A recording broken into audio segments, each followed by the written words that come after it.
Good morning बच्चों। कल कक्षा 6 के विद्यार्थियों का हिंदी यूनिट टेस्ट है, जिसके लिए आवश्यक निर्देश। सबसे पहले बकरीद की मुबारकबाद और साथ में कल की परीक्षा के लिए शुभकामनाएं। इसके लिए आपको कुछ ज़रूरी बिंदु हैं जिस पर ध्यान रखना होगा। पहला है, प्रश्न पत्र क्वेश्चन पेपर के सभी भाग सॉल्व करना अनिवार्य होगा। दूसरा है, नोटबुक के बीच के पेज मिडिल शीट पर प्रथम भाग first part of the question paper हल करके उसकी फ़ोटो फाइल अपलोड ऑप्शन में अपलोड करनी है। तीसरा, प्रत्येक भाग के प्रश्नों को सॉल्व करने के लिए यही प्रोसेस आपको अपनाना होगा। प्रत्येक पेज पर अपना नाम, कक्षा एवं सेक्शन आदि अवश्य लिखें। फिफ्थ, प्रत्येक भाग प्रश्नोत्तर के लिए एक ही इमेज अपलोड की जा सकेगी। छठा, पूरा प्रश्न पत्र क्वेश्चन पेपर हल करने के बाद ही सबमिट बटन को प्रेस करें। दूसरा है, प्रश्न पत्र के विषय में आवश्यक निर्देश। पहला है, प्रत्येक उत्तर के साथ सही क्वेश्चन नंबर ही लिखें। दूसरा, प्रश्नों के सटीक उत्तर लिखें। अधिक विस्तार करने पर पेपर निर्धारित समय में पूरा नहीं हो पाएगा।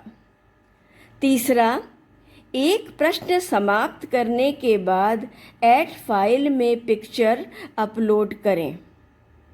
फोर्थ, प्रश्नों को न लिखें, केवल सही प्रश्न संख्या के साथ अपने उत्तर लिखें एवं समय सीमा टाइम ड्यूरेशन का विशेष ध्यान आपको रखना होगा। अब है किस तरह से आपको पेपर देना है।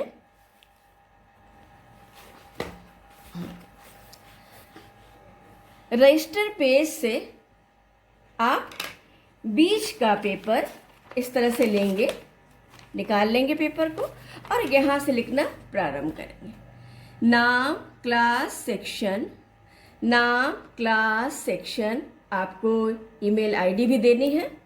साथ में उसके बाद आप प्रश्न संख्या 1 उसमें क्या लिखेंगे। जैसे आपका प्रश्न है, पहला लिटरेचर पार्ट से है, तो पहला प्रश्न, प्रश्न संख्या, उसका उत्तर। प्रश्नों को लिखना नहीं, खाली उत्तर लिखते गए और कहीं भी आपको बीच में लाइन नहीं छोड़नी है।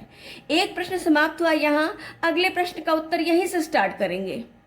फिर दूसरा, तीसरा अगर आपका यहाँ खत्म हुआ तो उसके जस्ट बाद से आप अगला प्रश्न शुरू करेंगे, इसलिए कि आप कम से कम जगह में बात अपनी कह सकें।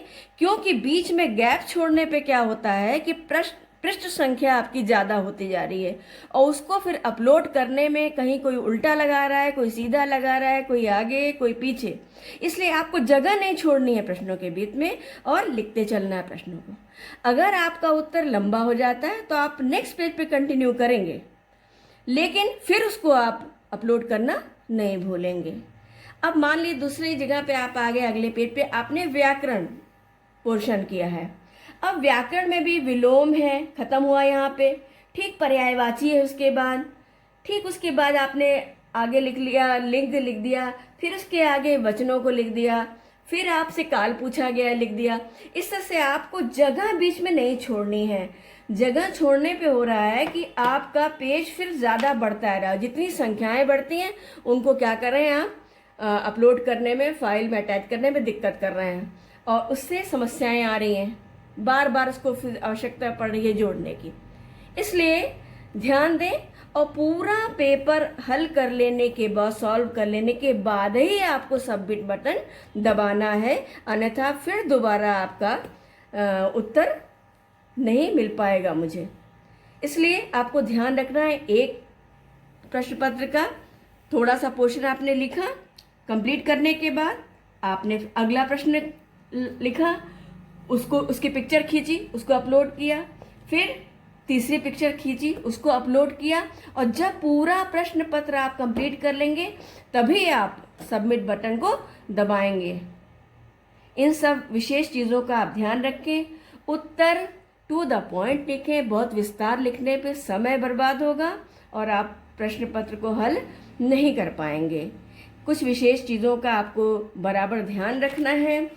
प्रश्न नहीं लिखना है, खाली उत्तर लिखना है, और समय सीमा का ध्यान रखें। समय के अंदर ही आपको प्रश्न हल कर लेना है, क्योंकि बाद में लिंक डिलीट हो जाएगा, फिर आप उत्तर नहीं दे सकेंगे।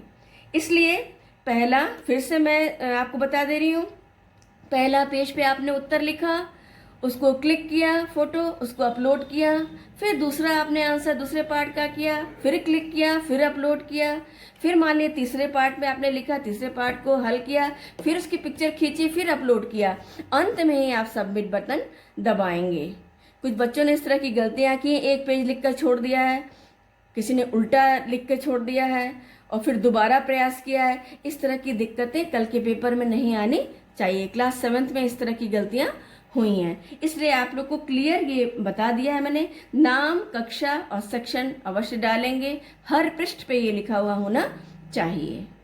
और साथ में मुझे लगता है कि आप लोग को और भी सब्जेक्ट टीचर्स ने और क्लास टीचर्स ने आपको समझाया होगा किस तरह से लिखना है, इसलिए आप लोग सब कुछ जान गए हैं और लगता है पर्याप्त है। जो कुछ मैंने बता दिया इसको ध्यान में रखते हुए कल की परीक्षा देंगे, और साथ में कल के लिए बहुत बहुत शुभकामनाएं।